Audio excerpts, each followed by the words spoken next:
I'm the host of the program, Chen Weihong. Nice to meet you. 热烈的掌声欢迎一下大家。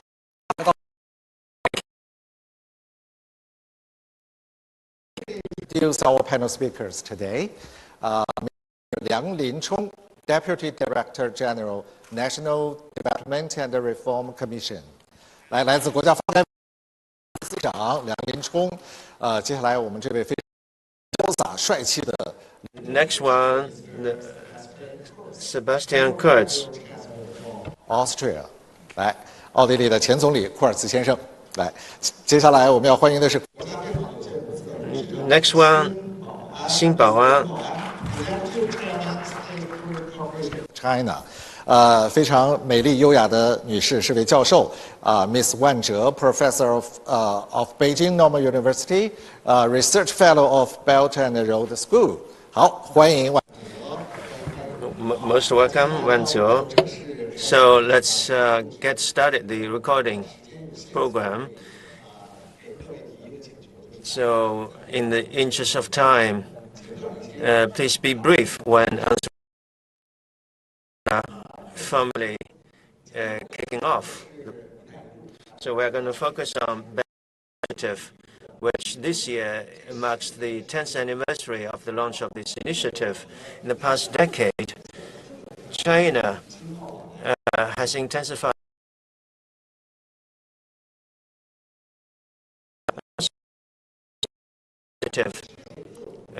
China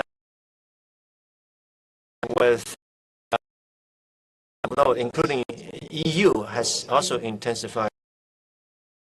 Mr. Kurz, could you please say a few words about the changes at the economic level in EU since the launch of this initiative 10 years ago? First of all, I have to say that I have always been a supporter of the Belt and Road Initiative. Of course, it's a foreign political tool, but on the other hand, it brought a lot of growth opportunities for China, but also for Europe, the Middle East, Africa, and the rest of Asia. It's definitely an initiative which is by far one of the most important ones. Open of opportunities for Austria and China on the other. Of course, in the last year, we also saw an increase of tensions, and unfortunately, also the idea. I'm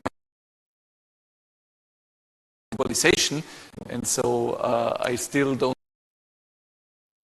in a divided world. So from the Belt and Road Initiative was helpful to bring the world a bit closer together. Is a driver for economic, and I hope that it will be possible to reduce the tensions between the East and the West, because this is the best driver for our economy, for jobs, and of course for good living conditions all over the world. 这样的一种发展。越来越多的国家，越来越多的。Yes. So for many countries and businesses, it's opportunity of growing together. So beside Mr. Kurz, we have a Chinese business representative, as I said, Executive Chairman, State Grid Corporation of China, Mr. Xin Baoan. Mr. Xin,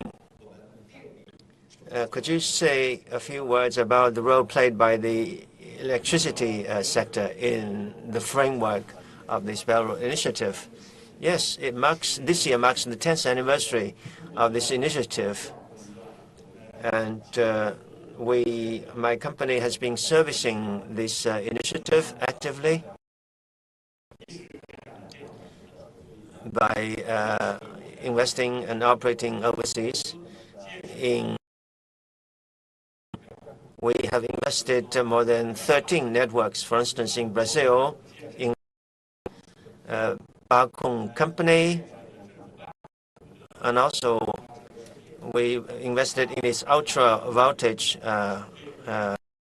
work, and we transmit the power to real, 2,300 kilometers away, which the transformation of the local economy, and also has become one of the best electricity business in Brazil.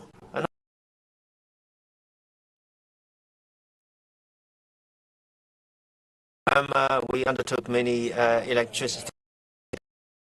Also, we did this cross-border transmission network by transmission networks. And as we speak, we are doing a lot of interconnectivity of this. And also, we put in place this cooperation platform by sharing best practices and by participating. For 3 years, we organize power transformation platform, international platform. So in the past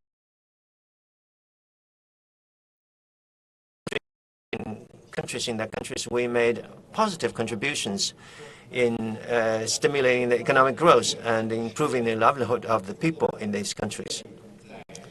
So Mr. Xing has illustrated to us the fruitful achievement of your company within the framework of Belt Road Initiative, and it's a very good typical picture of the result achieved. So in the past decade, from the macro to the micro level, it has translated into reality with many concrete achievements. So, Mr. DG Liang, in your eyes, in the past decade, what do you think of the achievement of this initiative? What kind of words or numbers that you would use to describe this achievement? Thank you for your question. 2013, President Xi launched this Belt Road Initiative. And so far, great achievement has been made so far and has become a very popular platform offering international public goods. So let me say 3 things in this connection. First of all, by building this initiative, it has contributed to international cooperation as an important platform, fitting to this world theme of peace development, and it is the trend of the day to construct this initiative. First of all, we have this broad consensus. So far, it has attracted 3/4 of the countries and international organizations worldwide.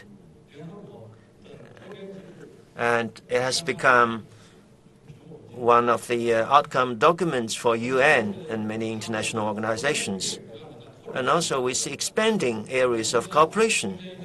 We all know that Belt Road Initiative in trade connectivity, infrastructure connectivity, flow of finance and connectivity between people, it played a very positive role in promoting health, green, digital construction of the Belt Road Initiative, and in fostering a new point of growth for the world economy. Thirdly, I want to say it has a very, very good and influential international platform for cooperation.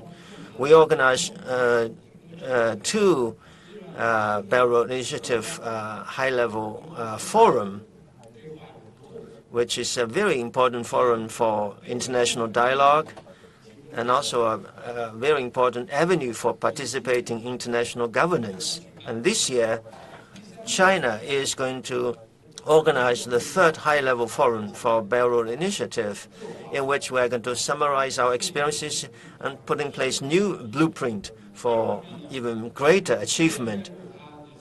And also, this initiative has contributed to the prosperity of the world economy at large.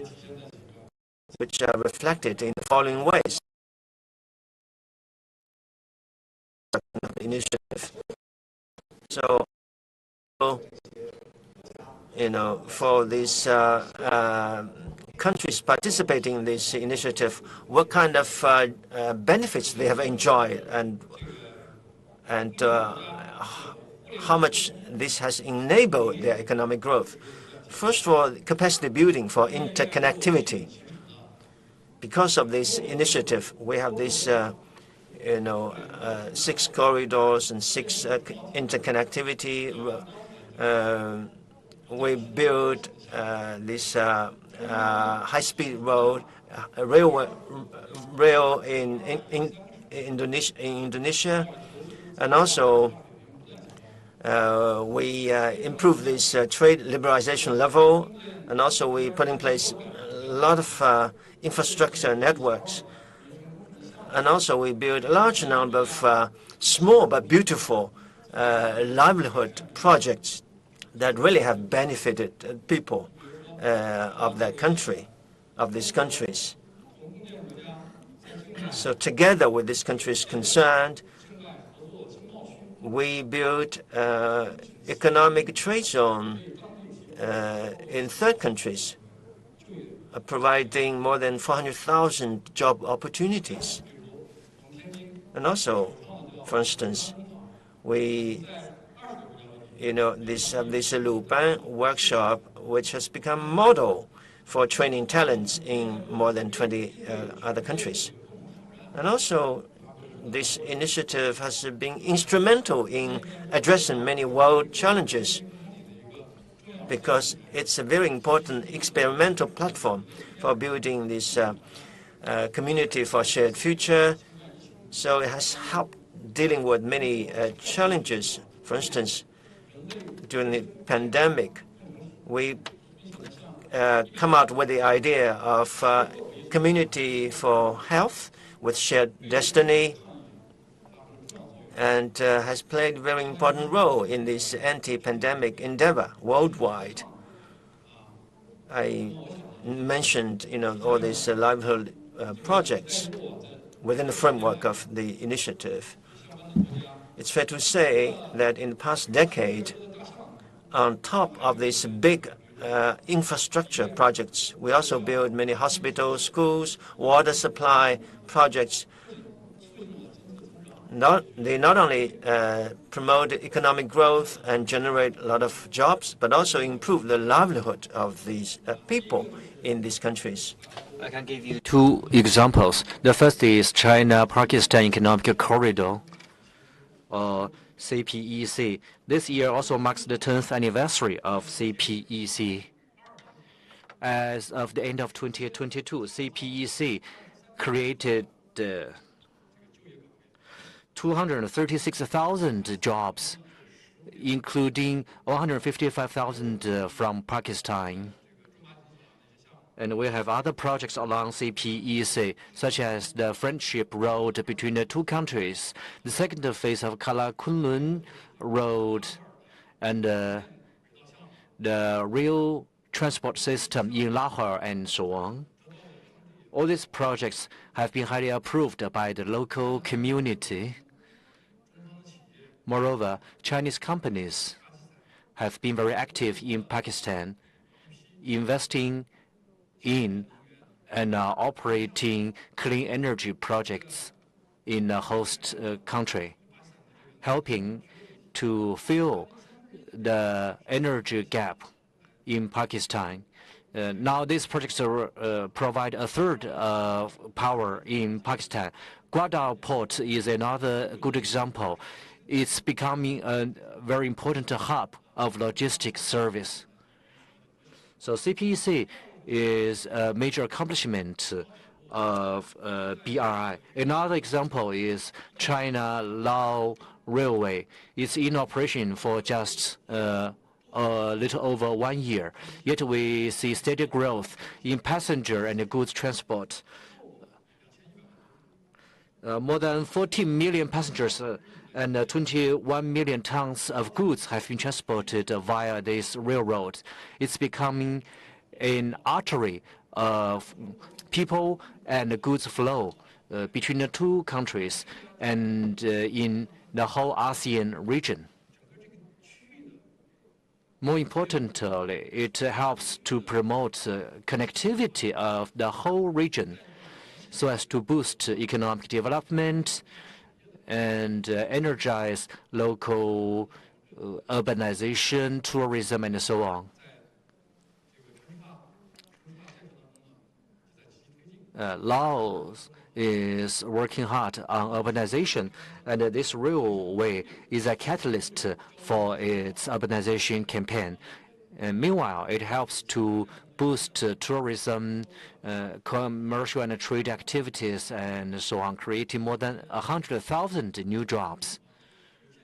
Such projects have played a very important role to benefit the local residents.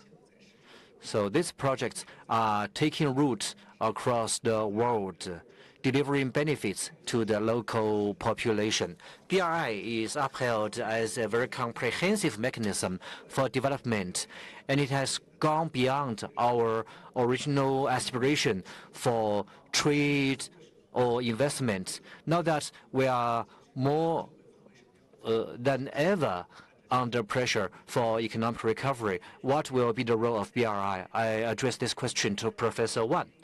In the past decade, BRI has thrived from the mega trend of our time, and we have witnessed the steady growth. Now that the whole world is working hard for economic recovery, BRI can play a very important role, providing comprehensive support for the international recovery. China is now engaged in the development of dual circulation, so we will promote shared recovery across the world. As discussed before, BRI has promoted physical connectivity and soft connectivity and connectivity of people's hearts. They will also contribute to the recovery of the world economy. Infrastructure connectivity has been a very important component of BRI. And Mr. Liang talked about some exemplary projects, including China-Lao Railroad. The Laos has been a major challenge for infrastructure development because of its landlocked territory. It used to have just 3.5 kilometers of railway. Now that we are operating this new railway, we can promote the local economy and open up the local market to the international community. And with the development of new motorways, we are replacing horses with motorized vehicles to facilitate logistic service of the host countries.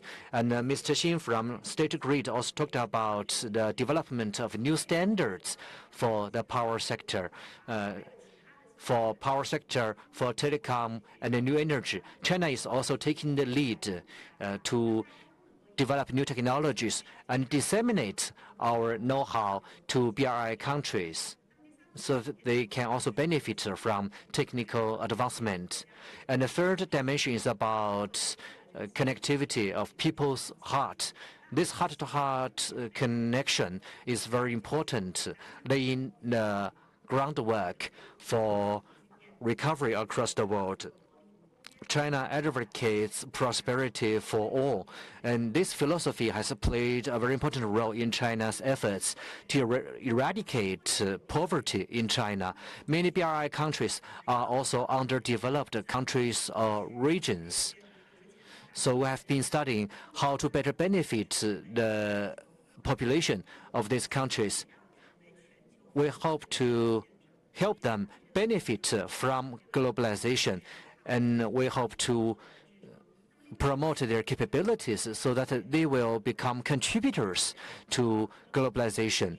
With major projects, we create new jobs, we enhance the capability of agricultural production so as to ensure their food security and so on. Through Luban workshops and so on, we also contribute to the scale development of the local neighborhood. This will make their development more sustainable. This is what we call shared recovery.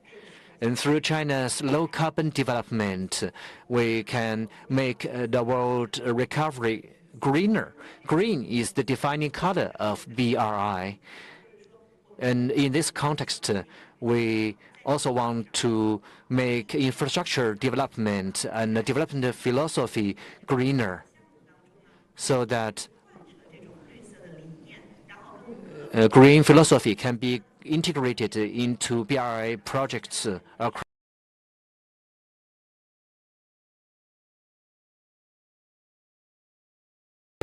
And also in Europe. By doing so, we also. Meanwhile, energy is another.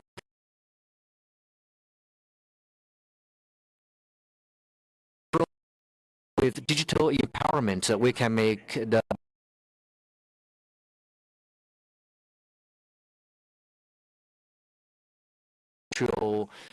digital transformation. So technical innovation will be translated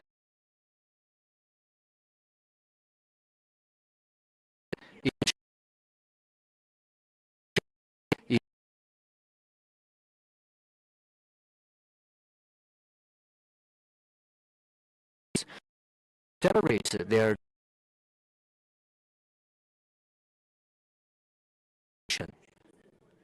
at this juncture. So digital empowerment is also a mandate for companies and industries to better.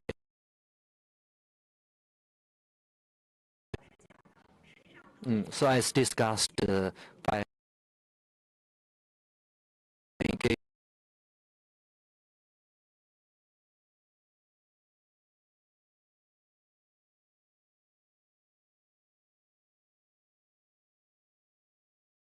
more.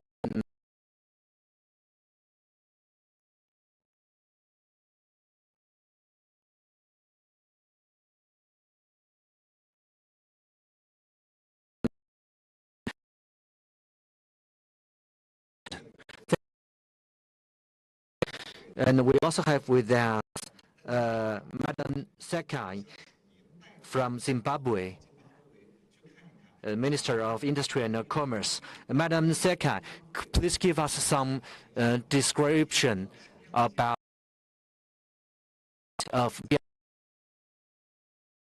statistically you have what's the role of BRI? Thank you. Firstly, I want to begin by thanking everyone.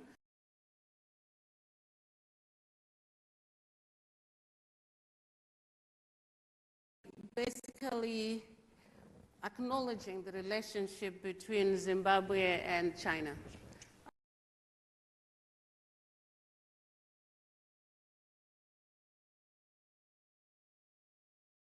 Has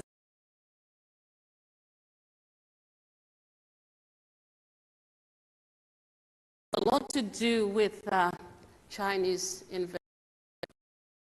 In 2003, when Zimbabwe the then East policy. And since then, we have seen a number of Chinese investments. The statistics currently say we've got about 10 billion worth of investments in Zimbabwe, mainly to do in mining, agriculture. Highlight currently have the Chinese investment in the expansion of the Kariba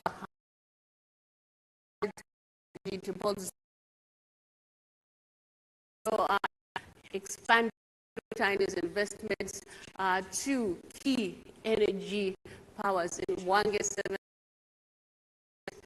But having said that, it's important that BRI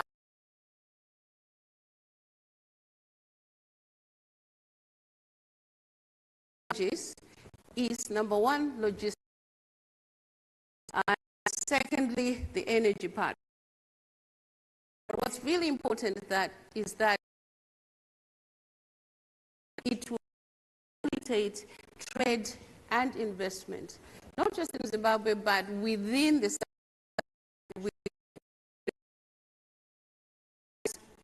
coming in of the Africa Continental Free Trade Area.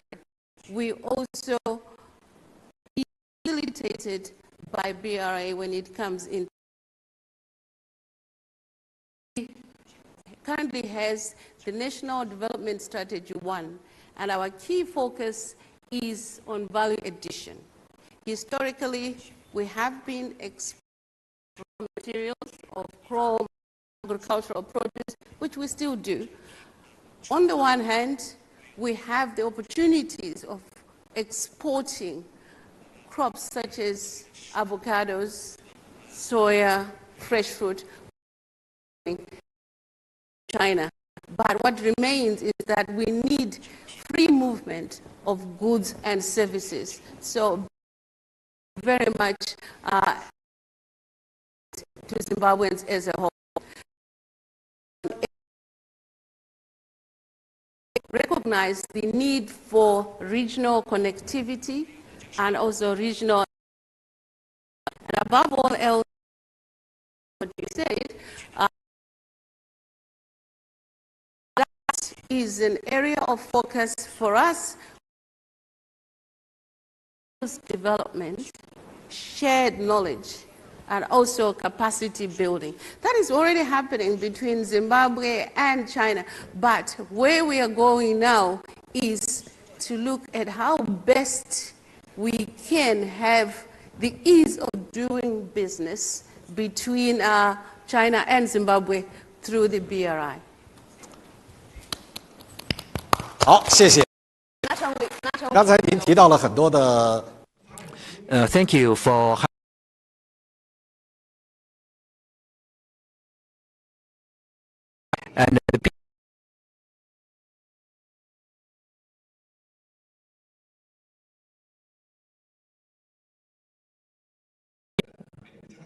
And it's also a blessing for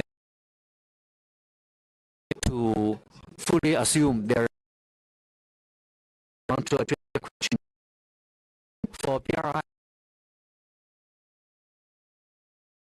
specifically for state grant for co-built projects. 确实为各国企业的合作。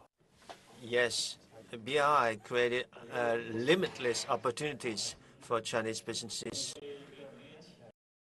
Energy, state power, state cooperation. Three things to offer. First of all, to deepen the green transformation in the sector of energy transformation. The decarbonization has become trend of the day. By 2030, the wind and power and solar installation every year by 2030 will be 1,000. And China, we had installed capacity and 8,000 gigawatt and leading the world by a big margin. We not only have this big installed capacity, but also have high quality products. So BRI development and utilization as part of the comprehensive solution also helps to foster this growth engine in which of course, many countries were running into problems in this transformation. And there's a strong need for energy, for That's why we need to work together collaboratively so as to contribute to this energy transformation. Thirdly, we would enhance the digital empowerment by upgrading our industry in opportunities. Integration of digital technology with the traditional industry is the trend of the day. And Chinese businesses are in such transformation, and we're accelerating putting in place this new energy system so as to put in place this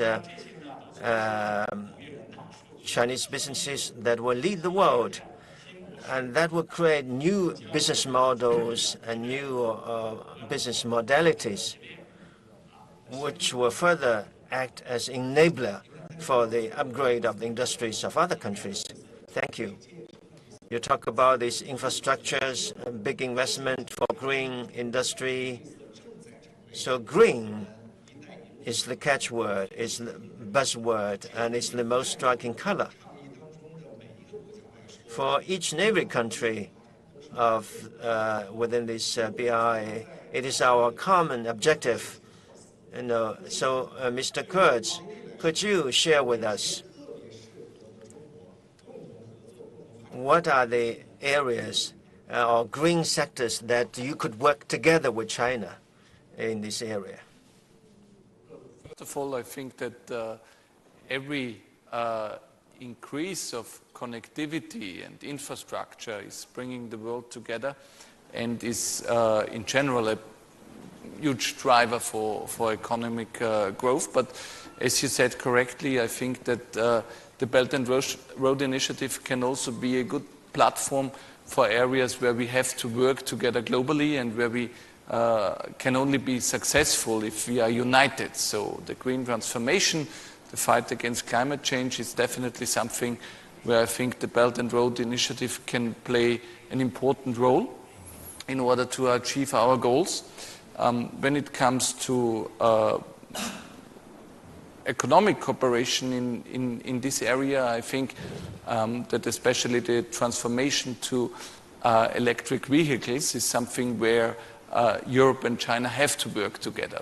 Some of the most successful car manufacturers in the world are traditionally based in Europe, and of course we all know that in the area of battery production, China has a lot of know-how and potential, and I think this is an area, for example, where we need a good cooperation between China and Europe. But beyond the green transformation, I would say that there are many other areas where we have a need of cooperation. If you think about AI, for example, developing AI, but at the same time also agreeing on a necessary scope of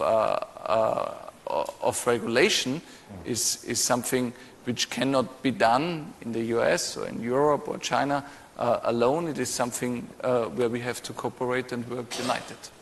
未来这种发展的机会或者是合作。Yes, there are big space for international collaboration. Mr. Liang, DG Liang, so when talking about this green color, is it fair to say that it's one of the big outcome of BRI in the past decade?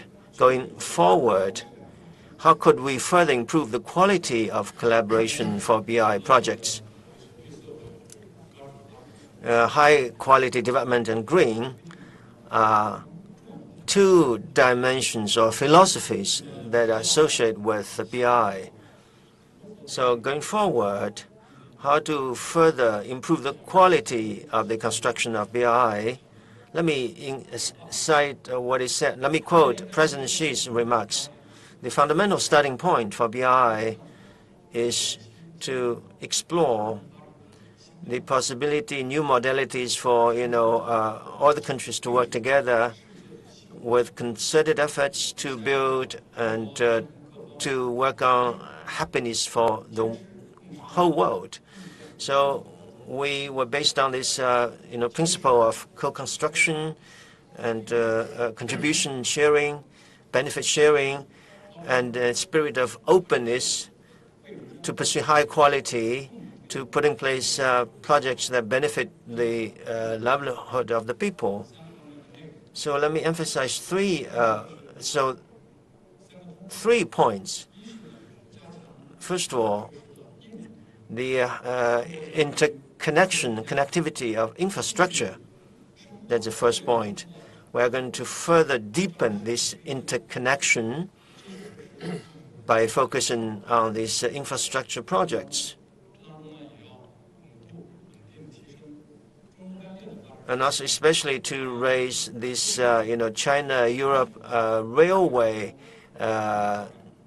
interconnectivity to a new level and to add new impetus to the growth of this railway connectivity. And also, we should focus on the standardization, kind of soft interconnectivity by focusing on this harmonization of the standards between China and the international organizations, members of the BRI countries, by further opening up in the field of open finance, trade, investment, and digitization and standardization in the agricultural areas, so as to further stimulate the growth of investment and trade. Thirdly, by stimulating further the exchanges of the people. We're going to work together to further deepen the interchanges of people with countries of BRI to, as I said, build this batch of small but beautiful livelihood projects.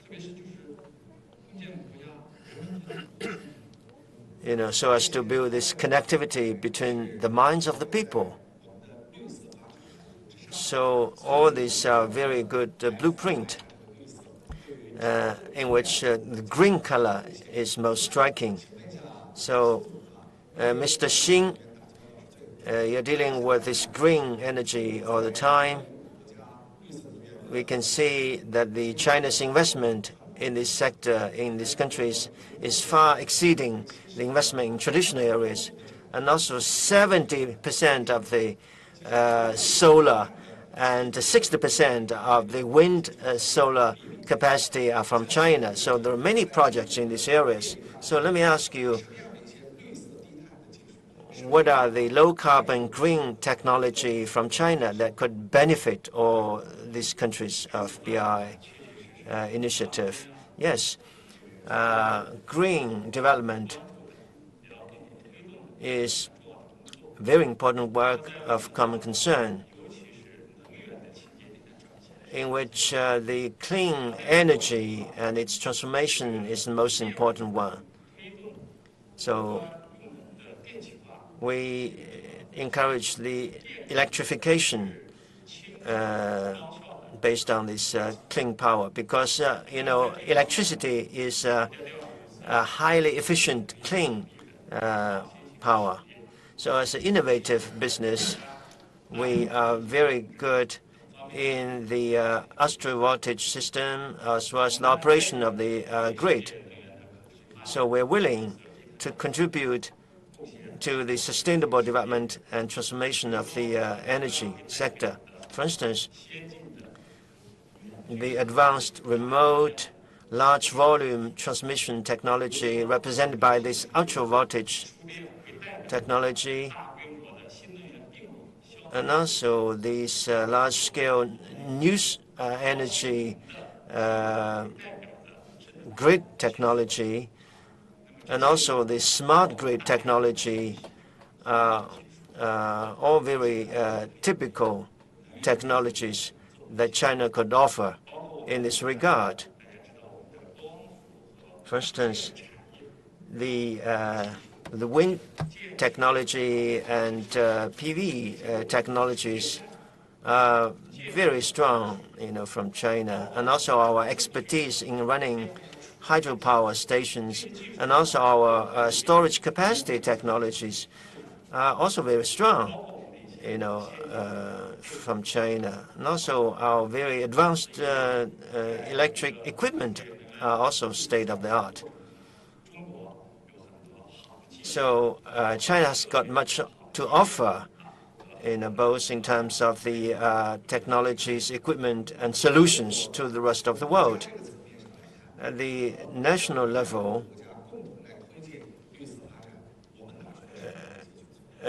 what China has done to work together with countries of Belt Road Initiative in this area.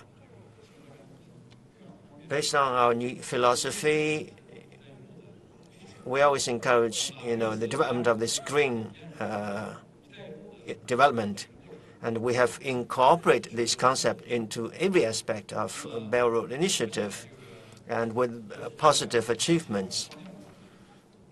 First of all, in terms of the policy, the Chinese government has been improving its policy framework by coming out with the policies, policies and policy guidelines for green development and construction ecosystem for green development. And also, China is very active in establishing this international green alliance for BRI, and has been well recognized in the field of green investment, and also in terms of the practical collaboration. China has worked with Pakistan and Kazakhstan and other countries in the field of clean energy field. As Mr. Xing said, we have a batch of clean energy projects which play a very positive role for the decarbonization of the local economy, and also in promoting the peaceful coexistence between man and nature. For instance, in Kenya, we built this railway project between Nairobi and Mombasa.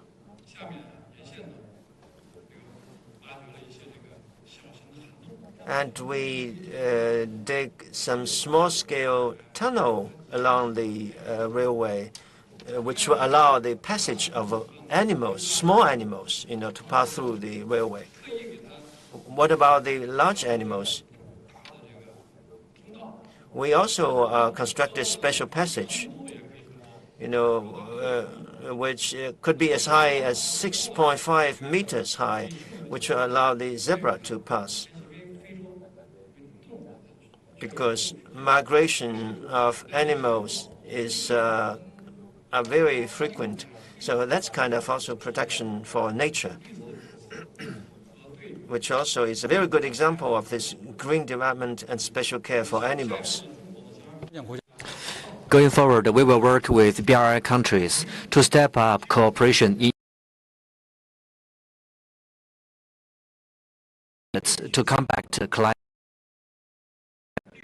We will continue to promote the theme color of green in our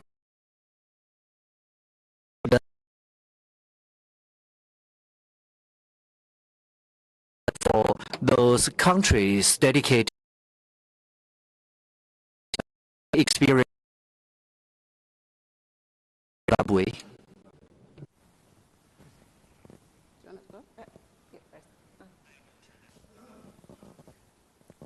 Zimbabwe's energy deficit has necessitated that we look much more at solar energy and taking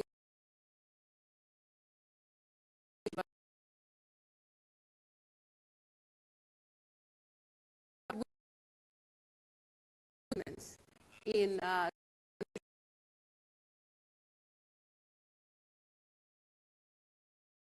development.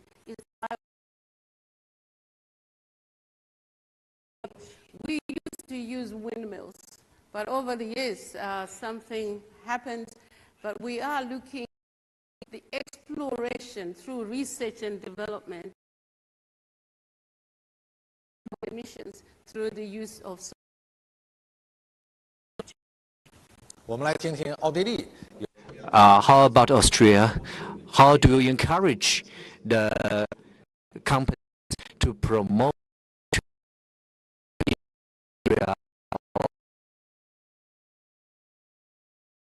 for such companies? Well, Austria has always been in using renewable energy.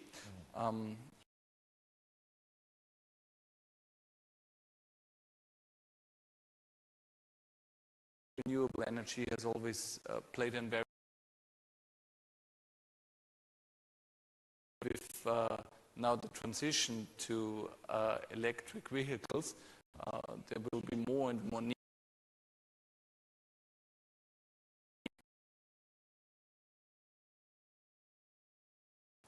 important. So the international community is increasingly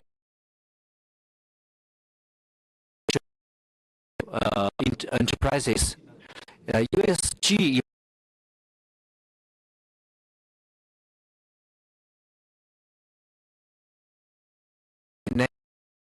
structure green. What should we do to improve the whole ecosystem? Actually, a lot of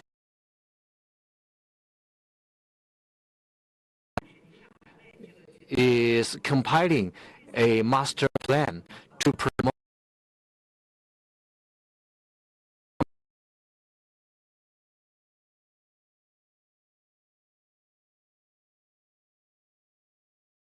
in Zimbabwe. Teaching people how to fish is more important than giving them fish. So we are promoting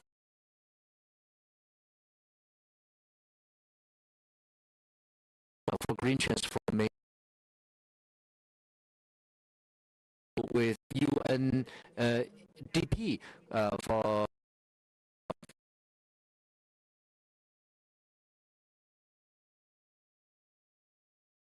eco-conservation along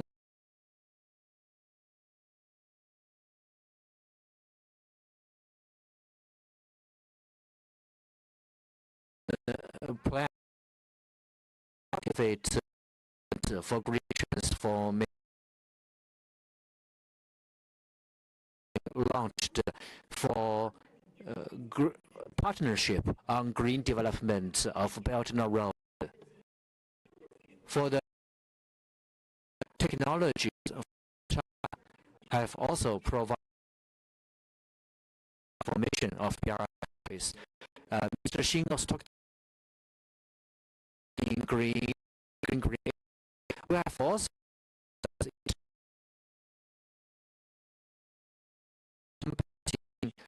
desertification, rehabilitation, and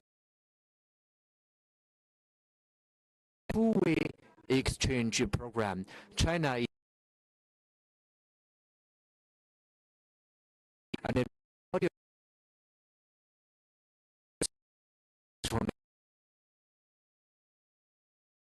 are also provided. When we talk about ESG, people wonder about the scope of ESG. What content it covers the ecosystem.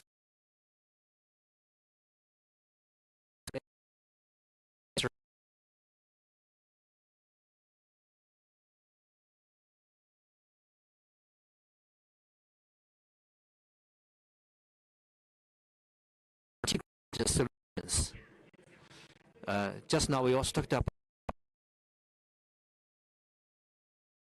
So while building, we also managed it for the wildlife, so that they can still migrate on the African continent. When we travel on the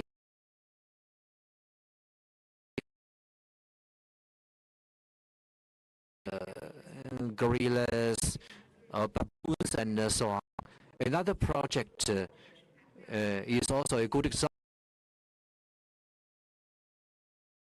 of diversity. Before the start of this project,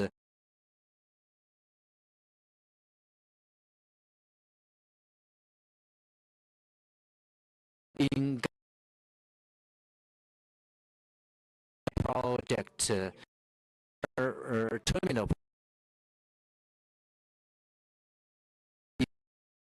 to a lot of turtle, and we have a plan to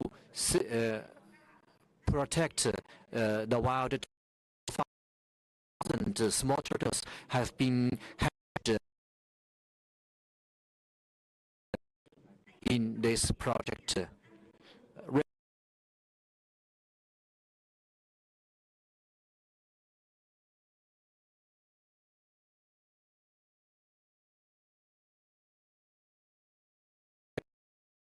Development. For faster development, system of financial service, including equity finance, including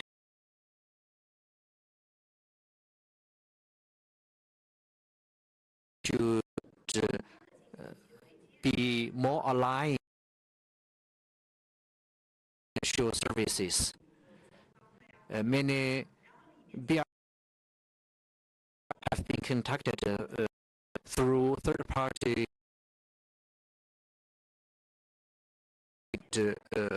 regulatory practices or compliance practices up to and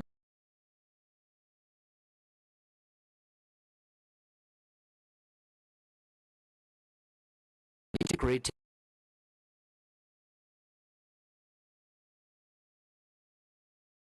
third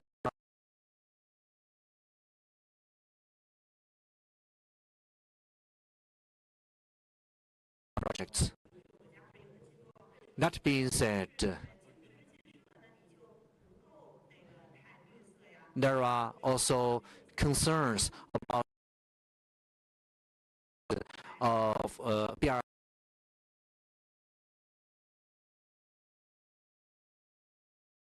China should take an open mind.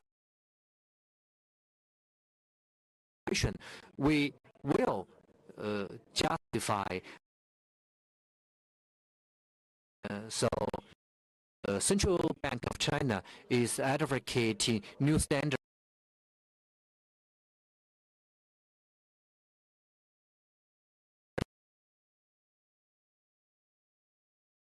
of green development.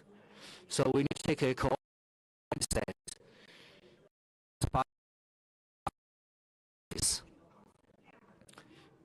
Thirdly, incumbent capacity and incremental capacity. The priority and renewable energy is already 40% of our total energy, and we will continue to raise the share of renewable energy and replicate this practice in BRI projects. All this will be done under the overall framework of community of shared future for humankind. We will prioritize our investments and standard setting for key partner countries. So a lot of efforts have been made to build BRI even greener. Going forward, China will make a greater contribution to green transformation and green development. Green development is not just a strategic ambition, it's also part of the CSR of our enterprises. Mr. Xing, for BRI countries, how can Chinese enterprises cement consensus so as to create a favorable environment for shared development and prosperity? Yes, BRI is a roadmap to prosperity and well-being. It's also a roadmap to sustainable development of the world economy. To that end, we need cement consensus and jointly contribute to the business environment for BRI. I want to make the following observations. First, we need to uphold win-win philosophy. We are committed to the community of shared future. This is a community for every human being on the planet. So mutual understanding and consensus are very important. We need to work hard to overcome misunderstanding and seek shared development and prosperity. That's the basic foundation for the continuity of BRI. Secondly, we stress exchange and cooperation. These are the only choice for us to succeed continuously. As mentioned, connectivity has both hardware dimension and software dimension. And BRI can help to create more enabling policy environment for the countries along the Belt and Road. Thirdly, the corporate sector should assume its social responsibility. We need to comply with local laws and regulations, respect local customs, religious belief, so as to promote localization in our development. Meanwhile, we should fulfill our social responsibility by serving the local community and integrating into the local community. By doing so, we will win the confidence and approval of the local governments and the local communities. By doing so, we will also promote people-to-people exchange and friendship. The future of BRI is a common aspiration of all the attendees in this room. We have time for maybe 2 questions. Please be brief in your question.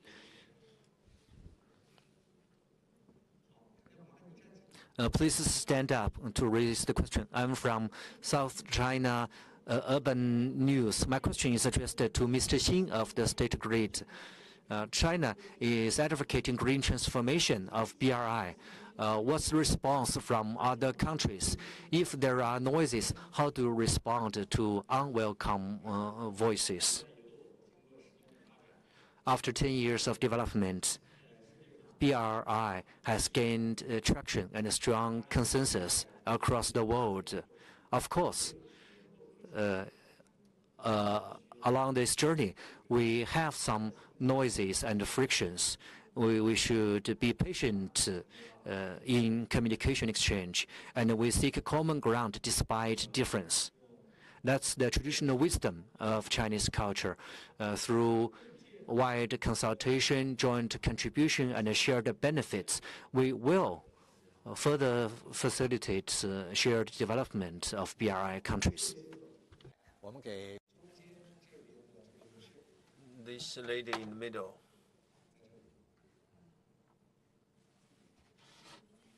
Thank you. In the post-COVID era, economic recovery and also the reestablishment of the supply chain. Could you say a few words? The safety of the supply chain and economic recovery in the post-COVID period. What is the role of the BI? In this post-COVID period,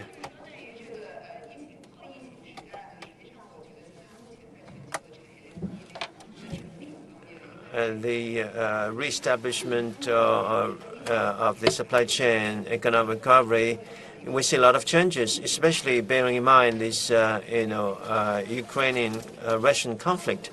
We see a recomposition of this supply chain worldwide. For instance, ICT, which has just landed,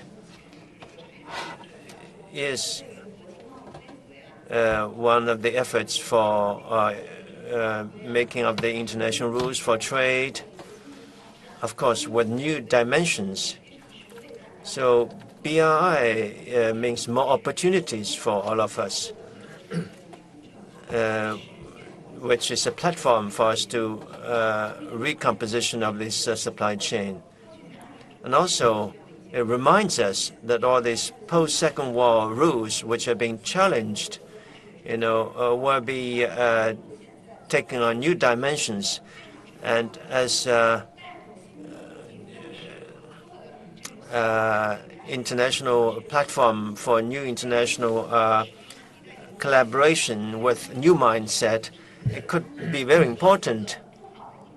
So it's a very positive element for the safety of the supply chain.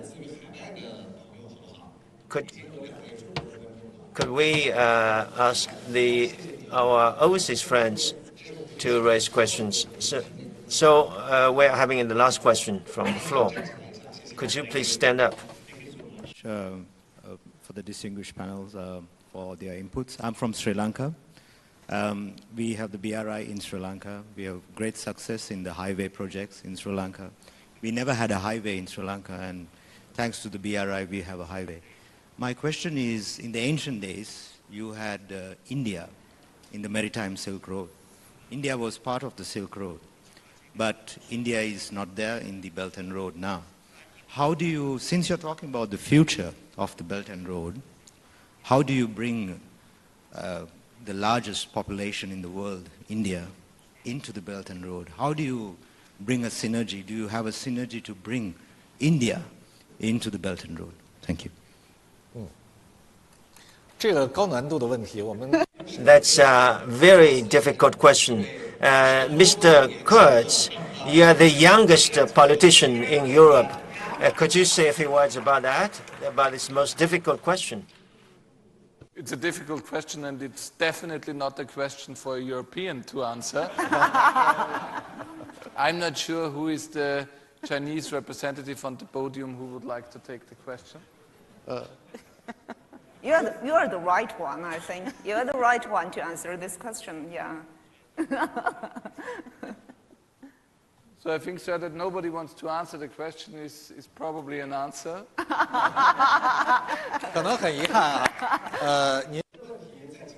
Well, sorry, we don't have answer for your question, regrettably. But going forward, I'm sure there will be a satisfactory solution or answer to your question. So, thank you very much. We are done with this recording of this program. Thank you.